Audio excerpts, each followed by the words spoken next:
Hey, welcome to Chicago High School Football Legends. My name is Bernard Muhammad. Hey, tonight we have a special guest. Hey, all our guests are special, but you know what? This one is very special. This young man started me back to watching high school football. I actually played high school football. My last year was 1982. I kind of kept up with the games here and there. But in the 1990s, me being a running back, I kind of kept an eye on some of the running backs. And at some point, there was this kid at Dunbar that I'm looking in that section and I just keep seeing his name. And I am just like, wow, I'm just looking at some of his stats and different things. I'm like, man, who is this kid, man? And I'm like, man, maybe some of these stats are wrong or something. Then at some point, I'm seeing this every week. So I'm like, okay, I got to see who this kid is, man, because these stats are unbelievable. But anyway, this kid's name is, and he's a man now, but I'm referring to kid as far as at that time, he was a high schooler, was Rocky Harvey. Rocky Harvey. I mean, it was an amazing young man. Hey, you have good high school players. You have great high school players. Right here, you have a legend. So no further ado, I'd like to bring on my frat brother, Rocky Harvey. Hey, what's up, Rocky? What's up, Q? What's going on? I'm doing good, man. Yeah. How's it been going, man? Oh, shoot. Slow motion. Okay. This is all good. Okay. Everything's been going well. Right. I know you heard some of the stuff I was saying. You probably had no idea there was old heads like me watching you play, did you? Man, not really. I really just played the game. I knew after a while though, most of, especially from the public league, most of us are gonna kind of keep up with the next generation that comes along just to see the tradition to keep going. Yeah. Okay. Hey, somebody say root to the kills. Always. Hey, Rocky, we talked briefly through some messages a few weeks ago, and I asked you about when did you first start playing football? What are your early memories of playing football? I didn't start playing football, man, until I think I was 11. Okay. Yep. Yeah, I was kind of a late starter compared to how the kids start now. I was playing baseball and basketball. Those were my sports at the time. And I only really started playing football because I went when we moved to our new neighborhood. There was a kid that was out there who supposed to be the fastest kid in the neighborhood, and so I challenged them, won, and then they tricked me to come to football practice, and then the coach, basically Coach White at Ogden Park, basically asked me to join. I told him no because I didn't play football, and then he challenged me to. And he told me I was scared, and I probably couldn't do it anyway. And then that's kind of how it started. Yeah. And I didn't know anything about football, man. I mean, we played pickup ball in the neighborhoods and stuff, but the only positions I knew was quarterback and safety. That's it. Okay. Yeah. So did you play football at Ogden Park at all? Yep. I played at Ogden Park 6th, 7th, and 8th grade. Okay. Yeah. What was that team called, Ogden Park? The Vikings, Ogden Park. The Vikings. Okay. Yep, man. And the crazy thing, I played tight end and linebacker. Well, my first year I played safety because that's all I knew, and then the next 2 years I played tight end and linebacker. Yep. Okay. Yeah. It's a small world. I actually played Park District baseball at Ogden Park. Yeah. Those who's out there watching on Facebook or YouTube or LinkedIn, and if you're not from the Chicago area, Ogden Park is on roughly around 67, 65th and Racine. Yep. Yeah, I play, but I'm like, I never played organized football myself until I played high school. So I had never put on equipment before until I got to high school. Yeah. Okay. Hey, so Rocky, I mean, now before we get to your career in high school, I mean, how did you become a running back? Did you play it? Was it your first time in high school or? No. So I started off. I had a few touches in the Park District, And then as I start playing, I start watching the game. And as I start watching the game, that's when you have the Walter Paytons, the Emmitt Smiths, and some of those guys, it was like, oh, well, I ain't tall enough to be a quarterback, but the running back seemed like he get most of the love. So that's when I started. And then I played it a little bit. I thought I was the better back, but then team-wise, they needed me where they needed me. And, I adopted that concept, and that's how I played tight end and linebacker. Now, defense was super fun. But then when I got to high school, I knew that was my chance to now start to get some shine at running back. Okay. Hey, your camera is a little dark, but we could work with it. I don't know if you could get it a little bit more light, but you're a little dark. Yeah, okay. Hey, I want to bring this on the screen for those who are not familiar with Rocky resume. If you didn't follow high school football, I mean, when I say legend, I mean I'm not exaggerating. And we were gonna get into some of these games and his experience here. But Rocky played for Dunbar High School. He was at school there from 94 to 98, but he made the Fossall team. And if I make any mistakes, Rocky, please correct me, bro. He was on the Fossall team in 94. He went to the varsity, played varsity 95, 96, and 97. Also, man, this is very impressive. Rocky was a Chicago Public League champion 96 and 97. 97, they won the Prep Bowl. And of course, if you're not familiar with City of Chicago, you have to win the city championship first to advance to the Prep Bowl. Yep. Still gets more and more impressive. Rocky, for his high school career, rushed for what I could find, 7,348 yards, 100 TDs, 104 total TDs. So those 100 rushing TDs. He's ranked 5th. I got a little spelling error there, but we know what it says. We ranked 5th in the state of Illinois all-time rushing yards. Rocky had 2 seasons, if I found correct, that he rushed for over 2,000 yards. Man, dude, what are you doing, bro? Man, the crazy thing is that really should have been like a lot more. Yeah.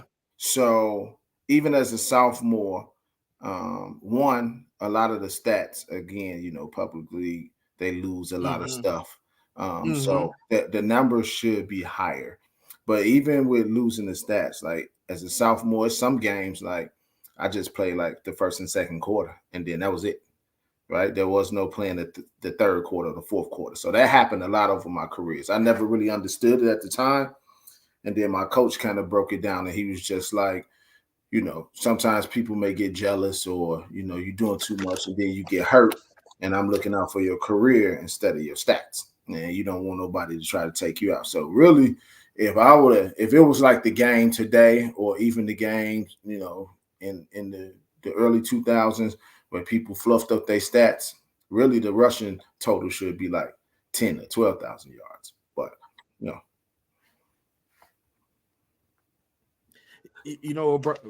brother, I would totally agree with you because let me get myself back on the screen. I would totally. Oh, my thing is kind of malfunctioning. I don't know what's going on here. I don't know. There we go. Okay.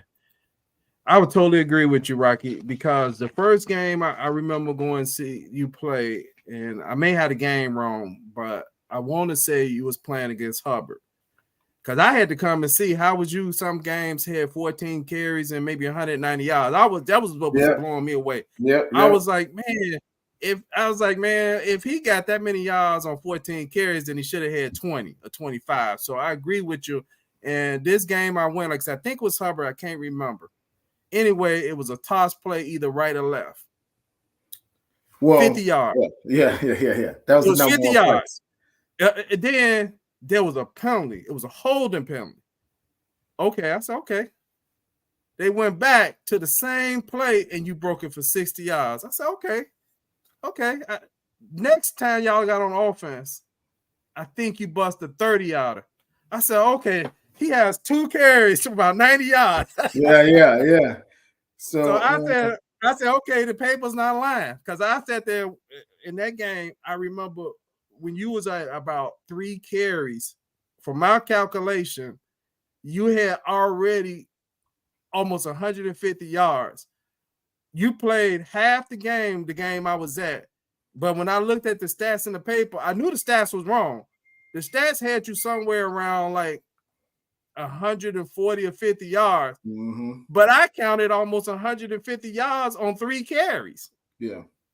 So a lot of the stat taking was kind of janky back then, but is neither here nor there. I mean, coming out of the game again as a 15-year-old kid, and the first, like you said, with you being there for 8-9 carries, 150 yards, and then sitting out the rest of the game because of course they trying to get the seniors to get their shine. Imagine if I had the second half at a lot of those games, right? But I mean, it happened the way it's supposed to happen. I mean, Coach Johnson was correct in what he said. You know what I mean? He always did look out for the best interest. So, I went with it. I wasn't always happy with it, but it happened the way it was supposed to happen. Okay. Yeah, and that make perfect sense what he was saying, because I mean, it's kids and even adults to do it, right? They get upset because I mean, you out there, brother, like somebody put out here earlier, they put, hold on, let me see what they put. They put the original beast mode. You were the original beast mode, bro. You was the original beast mode. I mean, your vision, and it wouldn't just be, you had good vision. And because I had seen guys, I had played with people where they were just fast, right? And that's all it was. They were just fast, right? They'd just run outside and they just outran everybody. I seen you going in between tackles. I seen you like running, picking lanes to run through. And then I was like, man, this kid it's like he's an adult playing with children. Yeah, man. And since I say that, what is your stature in high school? What was your high school stature? So I graduated high school at 160 pounds. Okay. And how tall were you there? 5'9". 5'9"? Okay. Yeah. 5'9", 160. Yeah. 5'9", Unfortunately, I've been 5'9" since I was like 14. I'm still 5'9". Hey, you sound like me at one point when I was in grade school. I think I sprouted up, and I probably like 5th grade, 6th grade. I got to 5 feet right away. Yeah. Boom. I was kind of taller than. Then all of a sudden, I started being in the front of the pictures, right? Yeah. Where you grammar school, how you put in the picture, because everybody kept growing. Yep. So I ended up being 5'7", but I thought I was gonna be much taller because I got a brother that's 6 feet, the other one 5'11", 5'10". I'm only one. The height didn't carry it with me at all. Not at all. I'm with you. I think my youngest brother is 6'5". Shoot, 2 of my sons is taller than me. So is that right? Okay. Yeah. Hey, so anyway, I have some more stuff I want to bring on the screen and share. I'm rushing here and I've left my glasses, but that's all right. I navigate through it. So, hey, I brought up this article from 1997 where y'all were playing Marian Catholic for the this should have been for the Prep Bowl. Yep. That sound about right? Yep. And so I've kind of highlighted over to the side example of your stats and what I could find in the article. It could have been more, but they have an article that you had 20 carries, 166 yards, 3 TDs. Hey, what do you remember about that game? So that was the game at Soldier Field. So I used to joke when I got to college, and even when I played arena ball and all that stuff. So I used to joke with them and tell them that at that time I probably scored more touchdowns at Soldier Field than a lot of the Bears players. Because in Park District, the championship was at Soldier Field, and then the Prep Bowl was at Soldier Field. But with the Prep Bowl against Marian Catholic, man, that was a game. That's when you're going to have all of the city schools and the city support's going to be there. And then you're going to have on the other side all of the Catholic school. WGCI there. They having parades and all kind of stuff. So it was a big deal. the thing was that it was an ugly day, but I guess it turned out to be a good day in the end. But it was foggy, man. It was muggy. It was wet. But we went out there, and at that time, the public league hadn't beat the Catholic league in some time. And our thing was, because the year before we lost to Loyola. So our thing was, we're not going to lose again. And we went out there, man, with the game plan and that mindset. And, you know, I always tell them, put the ball in my hand. Guarantee we'll win. Okay. Yeah. Now what gave you your confidence in running the ball? So I'm assuming it was really your freshman year on the frost salt where you really started figuring that out. I mean, what did you do that moved you from being, I think you indicated earlier you was a safety initially. How did you transition from safety to running back? So when I went to high school, I knew I wanted to play running back. That was the only thing I wanted to do. I would still do safety from time to time. At this point, they moved me. I was at corner. And so then Coach Johnson even told me, like, you're not going to be a running back, right? You're too small. You're going to probably be a receiver. But we'll try you at defense too because you're fast. So that's fine. And so my thing is nobody's going to tell me what I can't do. Okay. You feel me? Even and that's how I started playing ball. Like he challenged me that I couldn't do something. And so I met that challenge. And then when I went to high school, they already had a running back. He was a sophomore. And the kid was good.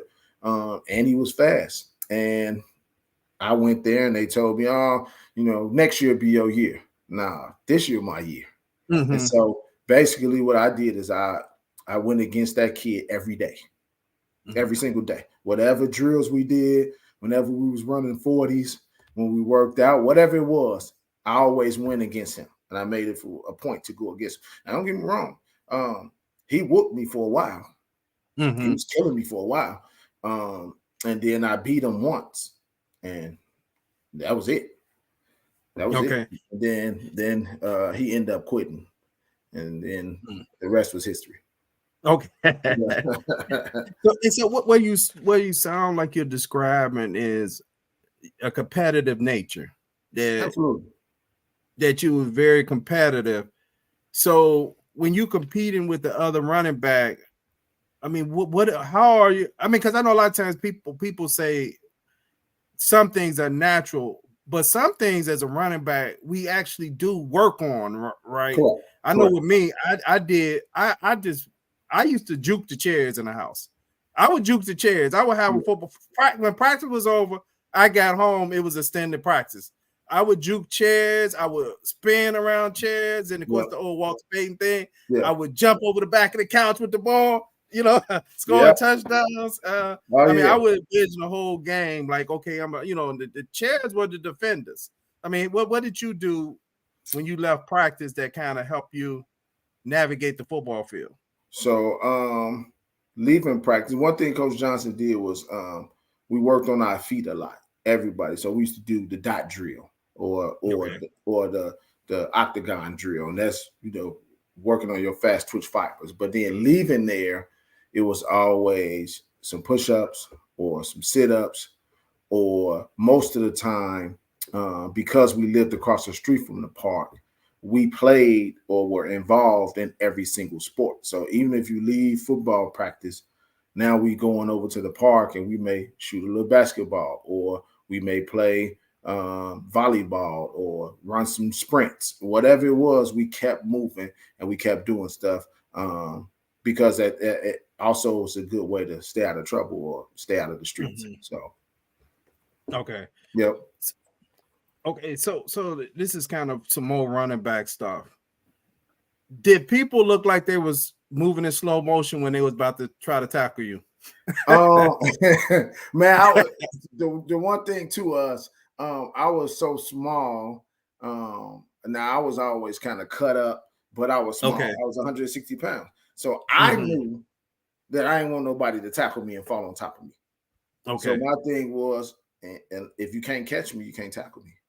Okay. And so that's what I did. I just tried to run as fast as I could. Come find out that I was super fast, and it worked out that way. And literally, it was times when I was running the play, like I already knew. I'm like, yep, this is a touchdown. As soon as I get the ball, I'm gone. You give me a little inch. If I can creep past that first line, it's a wrap for the rest of the team. Man, that's amazing. So did you ever get your 40 time measured at the time? Yep. So the fastest, so going into college, man, I think I was running probably about a 4.5, 4.4. Okay. The fastest I ever clocked was a 4.3. I think my average, because they put on like 20 pounds of muscles, I think my average was 4.5. Right? Okay. The muscles slowed you up a little bit. Yeah. Okay. Yeah. You know, that's part of the makeup to me, I believe, as a running back is the mentality. Because I know sports is not just only the physical attributes, it's mentally. Yeah. You know, the fact that you like, oh no, I'm about to beat this guy out. And I always said this because I coached for some years as well. And I remember coaching some of my guys. I coached youth football. And I used to tell my guys who didn't really play, I was like, you know what? You know why you're not playing? And I would say, because you don't dislike the bench. Correct. You know, and they'd be like, what, coach? I said, this is how I got motivated. I said, I sat on the bench for half a season when I made it. And I said, I used to hate the bench. I said, I would hardly ever sit down. I said, I would look at the bench like it was a person, and I used to hate the bench. Not to be like, no, man, this bench ain't for me. And I remember something similar that I had told my coach. I didn't play until varsity. And I was like, hey, I'm going to be starting for the year over. You know, that's why I said my junior year, right? Absolutely. So I kind of understand what you were saying, where you challenge yourself by verbalizing it. Yep. And now you had to just prove it that, hey, I could do this and I'm better than the guys, man. And I love that when you say, oh, this is a wrap, I'm about to get a touchdown. Oh yeah. So that was my mindset was, if I'm gonna be out here, I'm gonna be the best at it, whatever it may be. And sometimes my sons used to laugh at me, but I used to say, I played, or better yet, I competed in every sport I ever was involved in. The only thing I wasn't that good or didn't compete at the time was tennis and golf. Everything else, if I played, I competed in it, and I could hold my own, right? And so my thing was that, one, I'm going to be out here. So if I'm going to be out here, then I'm going to give it my all. And if I give it my all, I know I can do or be better than my counterparts. That was the one thing. The other thing was, once you first get the taste of that success, when you get a taste of that limelight, you know, there is no going back. Right. So I'm a starter. I'm a starter on the freshman team at this point. I done proved the coach wrong. And, you know, I made the one kid quit. He's not playing anymore. So I'm a starter. How can I, for myself, say, yeah, next year I'm just going to be, I'm going to stay on the frost off and still be a starter? No, it's not acceptable for me. My thing was, I don't care who's up there. I'm going for that spot. And when I go for that spot, coach gonna have a decision to make. It's either you're gonna play a sophomore or you're gonna play a senior. But he gonna make a decision, because I'm gonna force him to make that decision with how I'm gonna play. Okay. Yeah. You know, that's, you know what, that's great to hear. Especially, I hope some of the don'ts are out there listening, and if they have young people who are playing football now or whatever sport that they may be playing, listen to some of the things that Rocky is sharing with us. He's showing commitment, dedication, belief in himself. Now, those are not just attributes for sports. Those are attributes that, you know, as we get through Rocky's story, that he most likely carried it his whole life, right? Because for a lot of us, and as former athletes, that was for some of us where we actually saw we could make up our mind about certain things and we could achieve those things. And to see how he literally, with a great coach Glenn Johnson, your coach, right? Yeah, correct. Okay, they put that program, Dunbar Mighty Men, on the map. because in the 1980s, in the 70s, it was mostly CVS who was dominating the public league in football. In the 80s was almost owned by Julian. It was Julian and Robeson and Simeon. But when Rocky Harvey got to Dunbar, he put Dunbar on the map. And I know it's a team sport, man, but it's certain individuals in life that they have whatever that is, they have it. And this brother had it, man. When he got to that school, he had it and showed it. But there's some things I did mention, that you were all state, all city. You were selected to Dunbar's Hall of Fame, right? What was that, 2010 or 11? Yeah. Okay. Also, you was 1997 Chicago Sometimes Player of the Year. Correct. That sound about right? Yep, that sounds about right. Okay. It's probably some other stuff up in there, man. Ironically, I never really did it for the individual status. I used to love to see my clippings in the papers, you know what I mean? But my job was to not only better myself, but my teammates. And my teammates in high school, man, we had some dogs, you know what I mean? And so my job was to work with them, work alongside of them, motivate them to motivate me. And I wanted everybody, in my mindset, everybody needs to think how I think with the competitiveness, right? And team is going to be the number one thing, because if I do 200 yards a game and we lose, nobody remembers that, right? They're gonna say, "Oh, well, he was good," but because Dunbar owned the 90s, it makes it that much better. Okay, get some shots out to some of your former players. I mean, some of your teammates. We had shots. Scott Russell, Larry Williams, Landon Turner. My brother played, so Rashawn Harvey. We had who else we got up in there? London Lindsay, Darnell Brown, some of the big guys. So we had Jermaine Young, Michael Newman. A lot of those guys, man, went on and played Division I football on scholarship, right? And so I remember my senior year, we had, I think, 5 or 6 people who got Division I scholarships. Awesome. And that was kind of big for one team in the public league at that time. And the crazy thing, man, here's the crazy thing. I think my senior year, I finished with like 2,000 and some yards.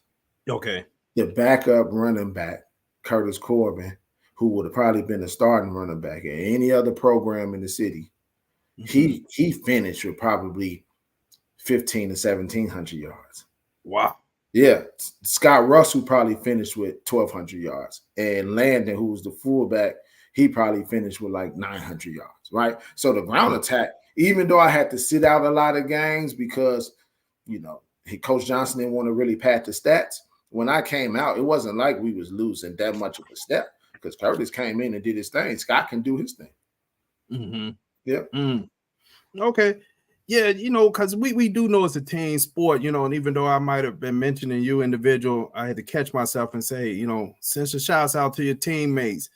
I mean, like I said, your brother even played with you, and a lot of our teammates have been friends for life. Them our football brothers, and for some of us, it ended up becoming our fraternity brothers, as well.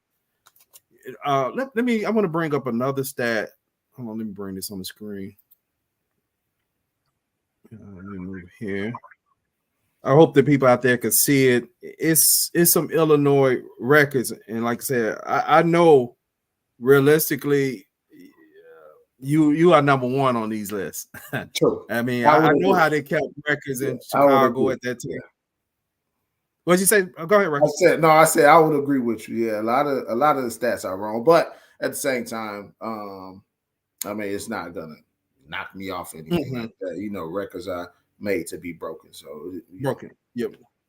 So we have you. So up here at the top left corner, it just had the most yards rushing career. So this is from the state of Illinois high school football for those who just tuned in, I'm interviewing Rocky Harvey, who played for Dunbar High School from 1994 to 1997 was his last season. He graduated in 1998, and he eventually went on to play for the University of Illinois.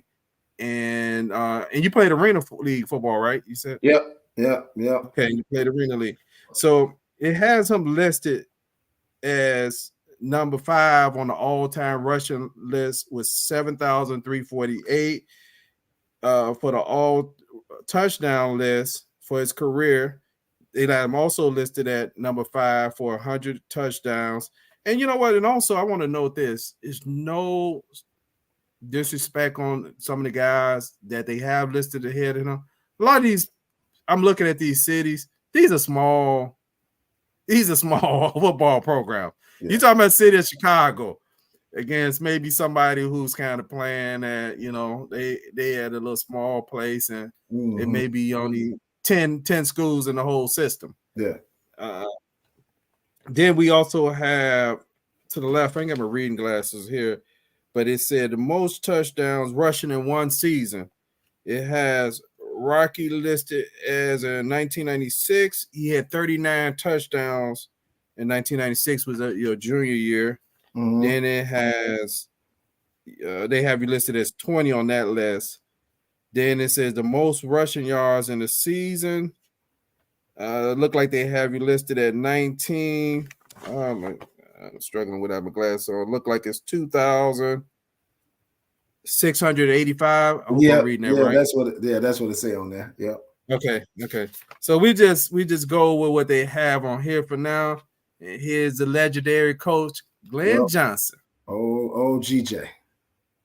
Yes, sir. Hey, so what are some of your memories of playing for Coach Johnson? We practice all the time.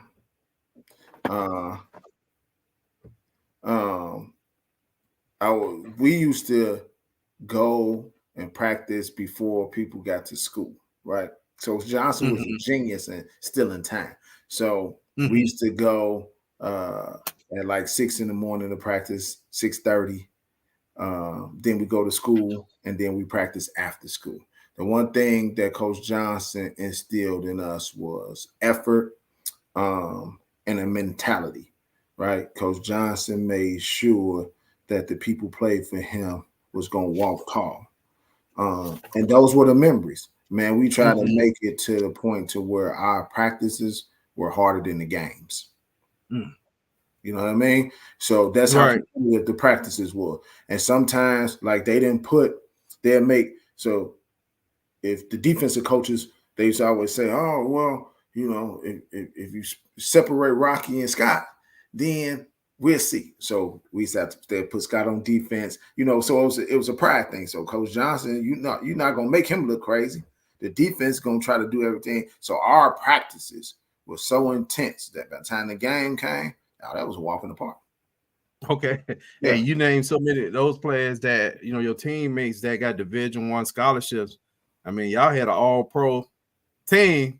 Man, listen, some people don't understand, but a lot of people will bring that. Like when I talk to some of the cats that we played against, and we get to talking football, and it's like, oh, well, you had Scott and y'all had Larry, and you got London Lindsay, and so we did. But the crazy thing is, a lot of those cats didn't even play ball until they got to high school. Some of them was their first time. Some of them may have started off and then got to playing, and then some played another sport and just came over to football. Because again, football at our school, that was the pillar. If you was on the football team, you know what I mean? Everybody knew. And so being a part of that, people joined. But the one thing was, as one of the leaders, I made sure that we all had the same mindset. There was no drinking, right? There was no fooling around. Like, we all had a mission. Like, our mission, if it didn't amount to what we was trying to accomplish, it wasn't going to happen. And if you did something to try to, take us off of that mission, if the coaches didn't handle it, then the players, we handled it. Okay. Yeah. You were one of the captains of the team? Yeah. Okay. And Man, even with that's that, awesome. man, I think even with that, I didn't originally start off wanting to be a captain because I was a sophomore, right? And so Right. my thing was I looked up to a lot of the older members, and you have this sophomore who in my mind said, who's gonna listen? Right? I'm 15. These dudes are 18, right? So there's a gap. But I tell some of the players that I used to coach, my children, sometimes with the gifts you're blessed with forces you to be in a leadership role, even before Okay. you're ready for it. Right. You know what I Right. mean? So Yeah. So you already had those abilities because the leadership was already within you from the moment that you said, I'm about to take this starting job and I'm going to show them. So at that point, you didn't have no choice. You was going to be the captain. I mean, it was just a matter of when opportunity meets you. That's all it was. Just yeah. waiting on the opportunity. You know what? What year was it? Your sophomore year? Did y'all go to the state playoffs? So we went to the state playoffs in each one of the years. We went the furthest in my senior year.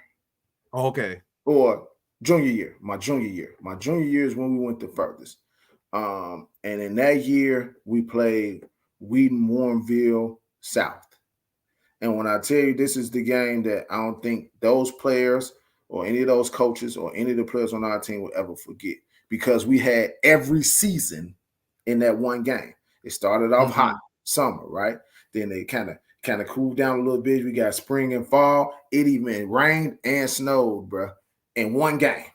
And one game, and we went into overtime. And we ended up taking the lead, and they beat us with a hook and ladder. Although the dude called it, his knee was on the ground, they ain't called it incomplete. Man, he pitched that thing, and they won. That's how they beat us. Yep. You know what? I watched that game the other day. I want to say that's the game I found on YouTube. Yep. And what the guy did the hook and ladder, and I remember it was because y'all. I'm trying to remember. Y'all played in Gately, right? We played at Gately. Yep. Okay, that was the game I watched. And they end up winning the state championship that year in our class. Did they? And they had to come to Gately to play us. Yeah, we need so that lets you know where we were at. They got us that day. Okay. Yeah. Now, hey, here's a sports question. You got all these championships. Do you still dream about that game? I from time to time I think about a lot of the games where we lost, and I always used to think about what I could have done. Okay. Or what we could have done to change certain things. Because it's always a scenario where either we took the momentum or we lost it.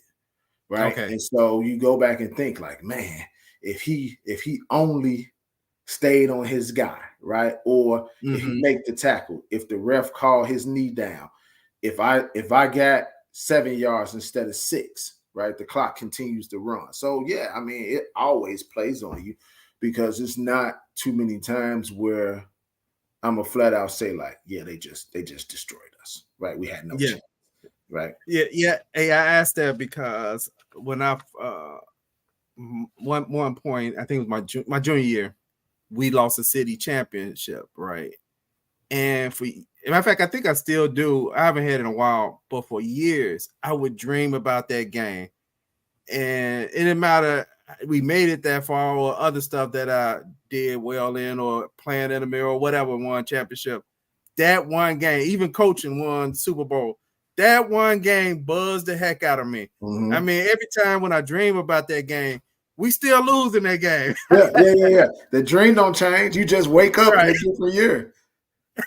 That's all. All right. You're like, how can I change the outcome of this game? Hey, you know what? I want to ask you one. I'm sorry, I want to ask you one other thing before I forget, before we move to college. I was doing some research. Did y'all play East St. Louis? We didn't. Y'all did? Okay. We didn't, but I wanted to. Okay. I did want to.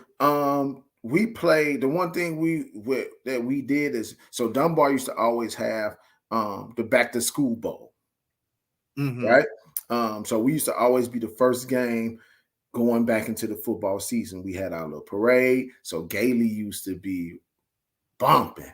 And we either was playing a team called Melrose from Memphis, Tennessee, or we was playing someone else from out of state. So we always played two teams from a different state. So one year we played like Richmond, Indiana. We drove to Richmond and played them, and Melrose came to us. The next year we went to Melrose, and then we played like Dayton Dunbar, or we played someone from Ohio. So we always played Melrose. Now Melrose was a team in Memphis that won the state championship probably every year for like 10 years in a row. That school, that team that we played probably put 15 kids in the NFL, bro. And we was playing against them each year. So that kind of got us ready. Normally when we started the public league season, we was either 1-1 or 0-2. But we played those schools from other states that was probably bigger than us, different programs. They had a track record of winning, but we held our own, right? Okay. Even when we went down to Melrose, right? That's one of the games that I'll never forget. We went to Memphis, totally different scene. Different scene. The South football versus Midwest football. Okay. Because those southern cities shut down, bro. Like there's nothing, like, you know, on the movies, that's how it is. On Friday Night Lights and stuff, that whole city shutting down. Everybody at the game, they got DJs, bro. They got, you know what I mean? It's a whole party. It's a vibe there. We all looking like, man, right? And then we're in Memphis, but they played these games. So they put us in like an abandoned bathroom, bro. That was our locker room. They didn't even give us the visiting locker room. They just put us in like an abandoned bathroom. They stole our shoes. They wouldn't give us no water, bro. It was like 100 degrees there. And we went there.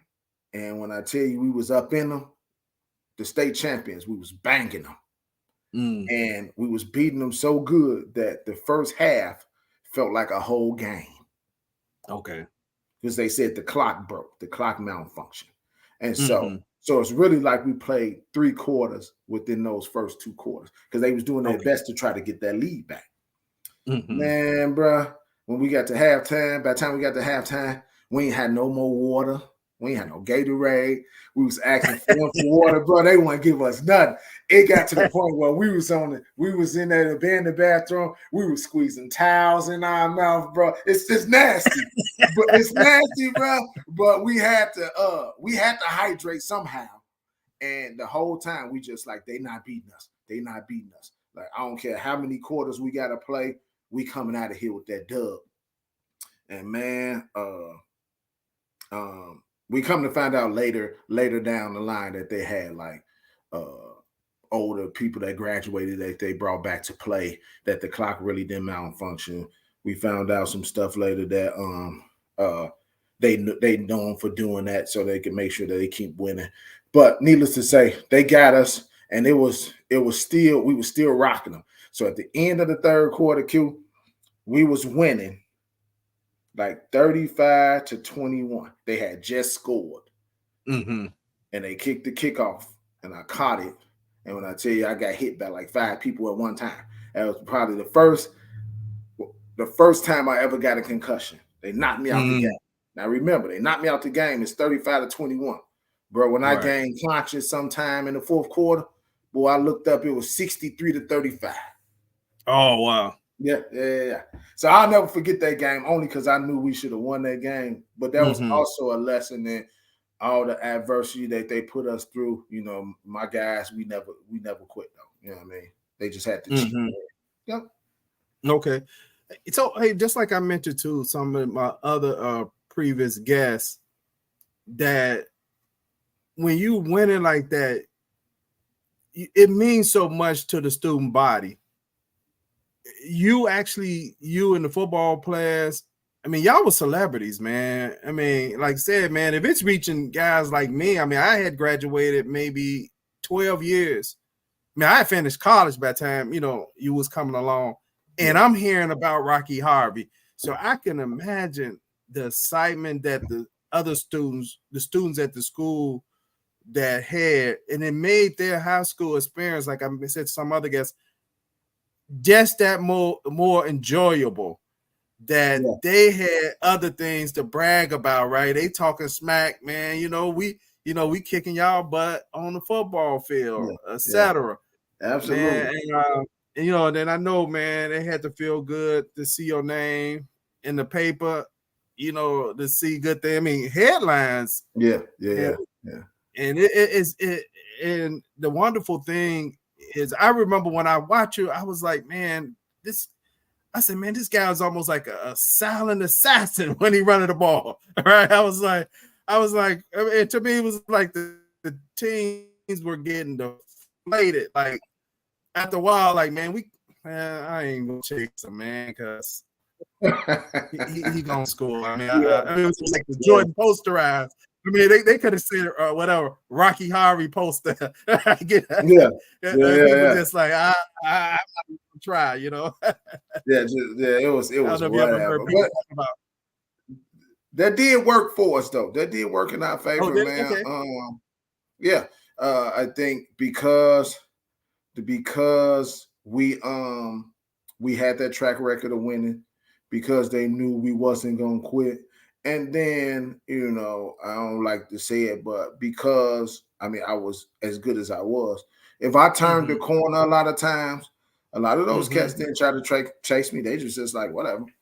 Because their mindset was like, we ain't going to catch him, so ain't no point in me chasing after this guy, right? Yeah, I would agree with him. I mean, anybody who's out there watching, thank you for tuning in tonight to Chicago High School Football Legends.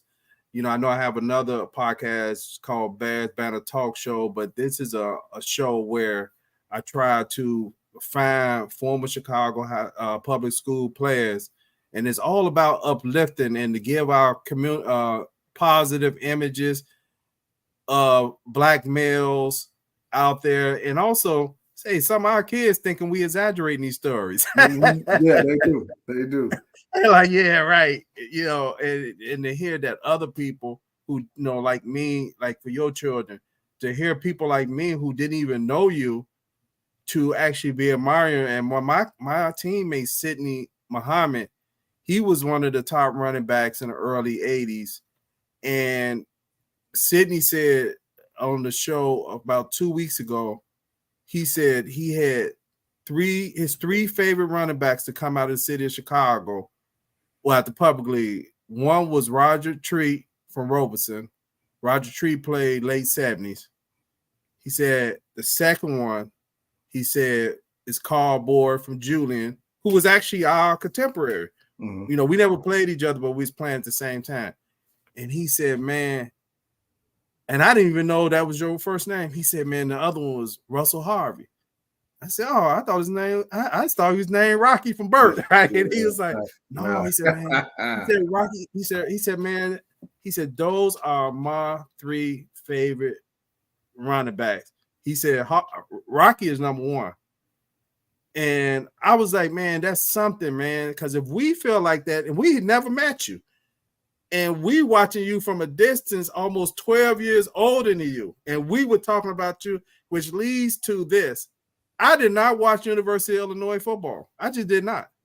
I tuned into Illinois football for 4 years, specifically to watch you play. Man, I appreciate that. Just to watch you play, brother. I mean, this is no exaggerating. So, hold on, let me bring that on the screen. Got Rocky Harvey. We have you, a correction if you see anything.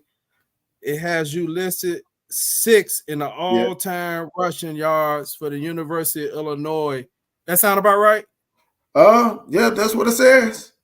Yeah, that's what it has. Yeah. I'll take it. Okay. Yeah, because matter of fact, Antonio was one of your teammates, right? Yeah. Okay. Yeah. So when we yes, I remember reading one article. that Antonio committed to University of Illinois, for what I understand, was to play with you. Yep. I remember what was the guy's name? Y'all quarterback, Kittner. Yeah. What was his first name? Because I want to say John Kittner. Kurt, yeah. Yep. John Kittner was the quarterback for the Bengals. Yeah. Kurt Kittner. So I remember that was a nice squad, and I was like, man, just because this one kid, I know you're not a kid now, but I'm, that time frame. Good, team. You good. I was like, man, it's helping this program. And I was like, man, that's something, man. Because, like I said, I tuned in for 4 years and watched University of Illinois football. After you left, I ain't gonna lie, I turned it off. Yeah. I mean, I might have watched the game here and there, but you was the main reason. No,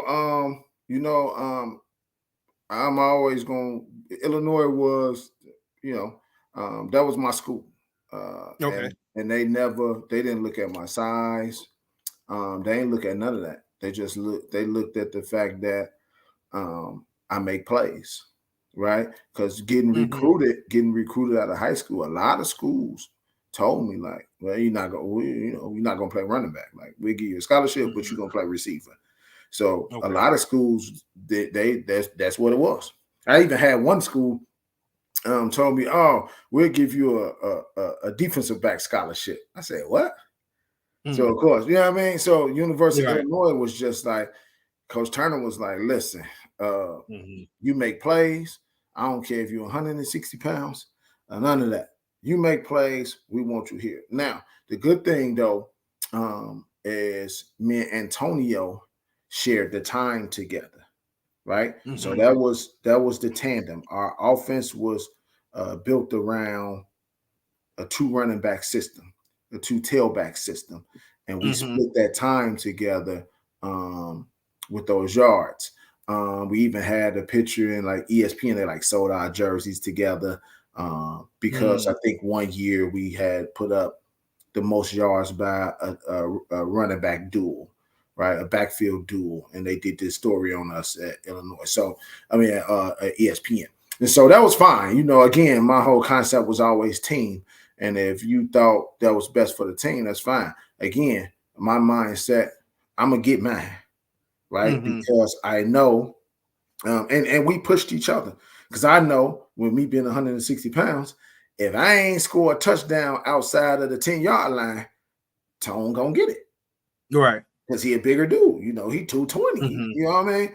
And so I made it my business that if I got the ball, and I'm going inside the 10, ain't nobody finna bring me down because I know I know I got to sub out. And so that was another thing to push me, but it was also a thing to push him because when he got in, he's like, I need to better start breaking some of these longer runs because if not, all the quick plays is gonna go to Rocky. So we fed off each other and that was good. He was up there on that rushing list on those stats for high school. He's on those stats. And they worked out well. And then now Chase Brown came along and knocked both of us down the list. But, again, the records are to be broken. And as long as it's, somebody of good quality, you're a Illini, I'm a Illini, it's all good with me. Okay. Hey, do you remember this? I believe this was your first game. Very first. Okay. Was that Middle Tennessee? Yeah, Middle Tennessee State, man. Okay. And look, I remember this game.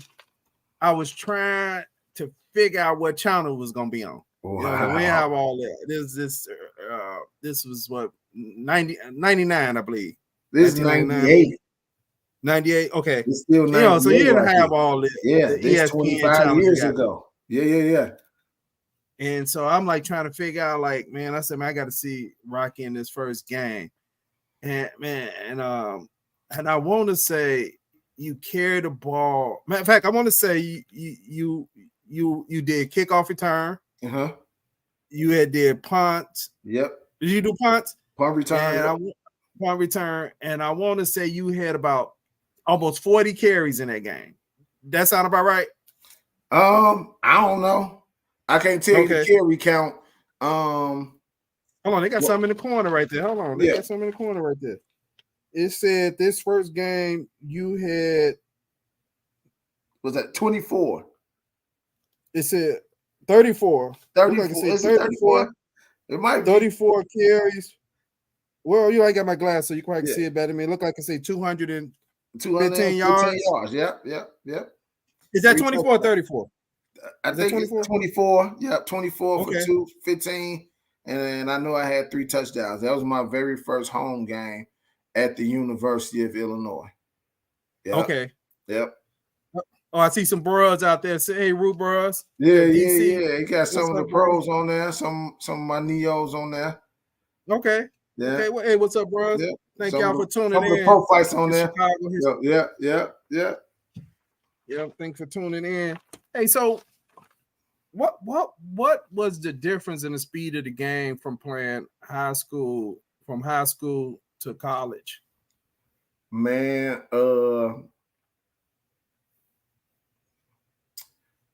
just bigger dudes can run just as fast as you can.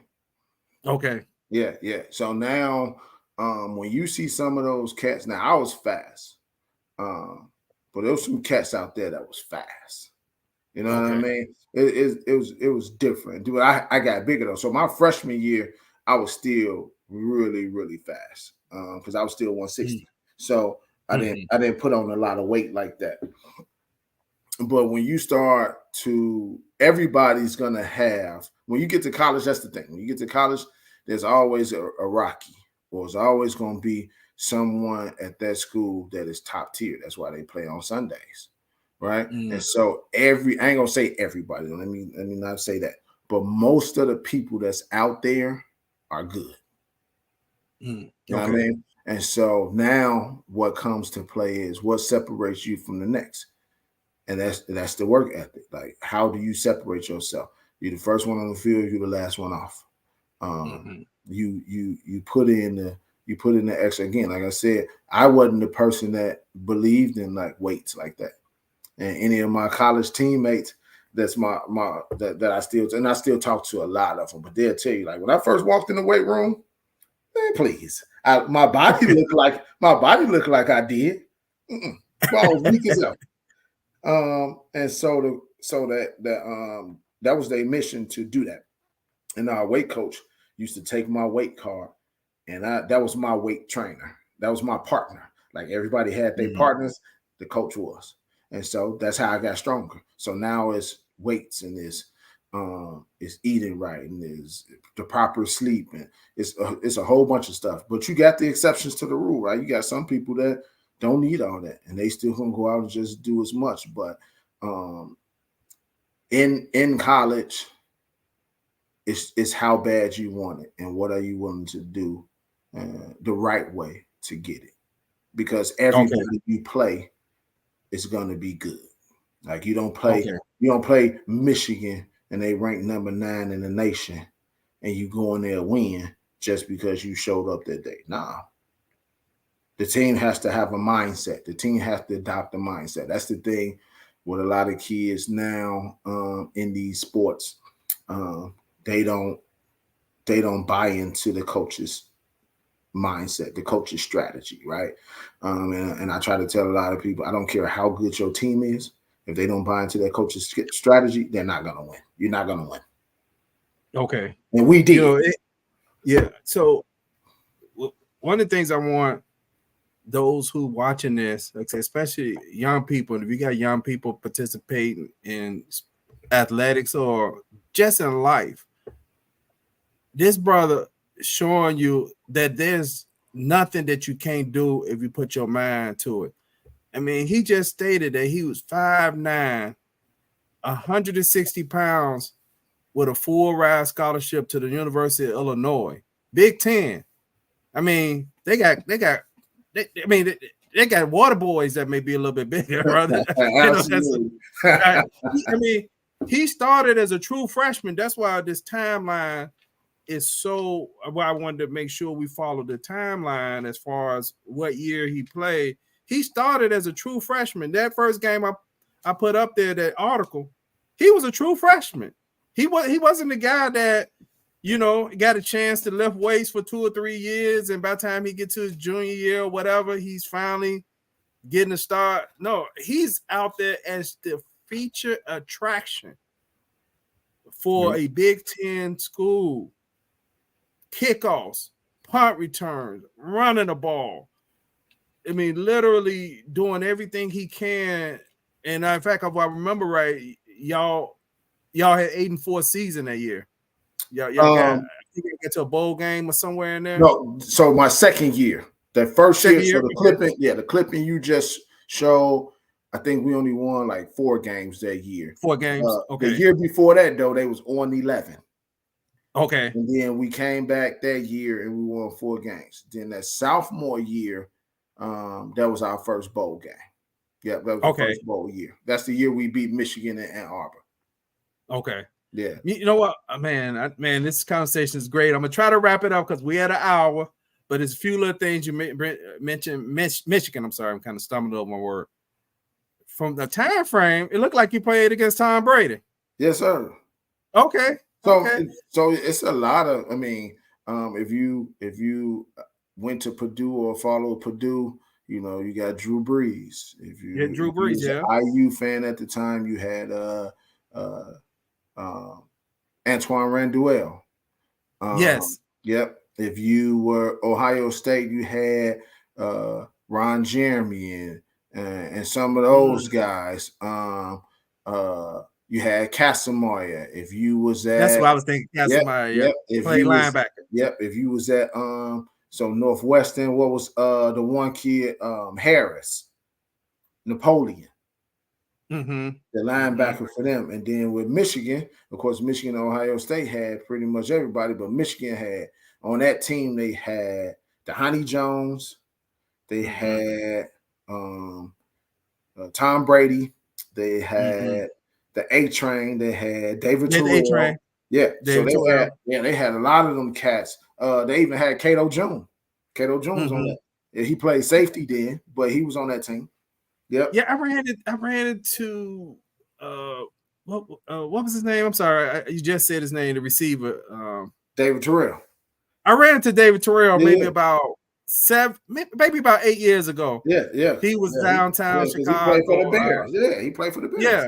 And I ran into him downtown. And anyway, he's moving about. I say, hey, man, what's going on, David Terrell? And he looked happy, man, that I recognized him because he'd been out of football, at that time a long time. So, I'm one of them people that kind of speak to you, keep moving, right? I'm not gonna be holding you up and all that type of stuff. But he said Reggie Wayne. He said they had Reggie Wayne. I forgot who Reggie Wayne played for. Yeah, I can't remember who he played for. That's escaping me right now. Yeah. Miami, maybe. Okay. Yeah, for those who watch NFL, Reggie Wayne was the receiver for Peyton Manning for the Colts. Yeah. So anyway, we may have to do a part 2, man, and talk about some of the Arena League stuff, man. But anyway, let me know, team. Anytime you need me, bro, I always got it. Appreciate it. So hey, real quick, what are you doing now, Rocky? So I'm a guardian ad litem in Indianapolis. So basically, we represent children in the courtroom that come into like child protective services, right? Okay. So that's what I've been doing that for 8 years. Before that, I was a therapist, so I was helping parents get their children back. So now me and some of the people on here who are my coworkers, we make sure that these children have a voice, and that they're in the better situation than they came out of, or if they go back, that the situation is a lot better. So, okay, man, that's great. Hey, if you have any of your teammates that would like to come on this program, or just other former high school players, dog, please reach out to me. I mean, yeah, absolutely. So I'm basically just, I hear names drop and I'm trying to reach out, but I had kind of drew the line in the sand. I said, after I got to like number 5 or 6, I said, I'm not doing another interview until I do judge, Carl Boy, who I did a few weeks ago. And I told Carl on the show, I said, next one's going to be Rocky Harvey. I said, now then, once I do y'all, then I'll start picking up the other one because I'm like, that's my Mount Rushmore. You know, I got to get all 4 names, but definitely on my Mount Rushmore is definitely Rocky Harvey, Carl Boyd, and my teammate Sidney Payne Muhammad as far as running back. I got to think of who the 4th one is, but y'all definitely on my Mount Rushmore. So, hey, I didn't interview with y'all, but I had to stall them because I had said, I'm not doing no more until I get them. Yeah. And so somebody told me, they said, man, Rocky's the bros. I said, man, I'm going to have to pull the bro card out and find them. Yeah. No, man, anytime, Q. And then you let me know. I'll reach out. I still stay in contact with, of course, most of my teammates, but then, you know, just other cats from other schools, Dennis and Dante from Simeon. So I talked to a few cats from Simeon, from Robeson, actually a couple of the Robeson players out of Q's too. Okay. Yep. So let me know, man. I'll offline, if you want to do a part 2, I'm down for it. But offline, we'll chit chat and I'll run some names by you. You let me know, and then I'll get you guys connected.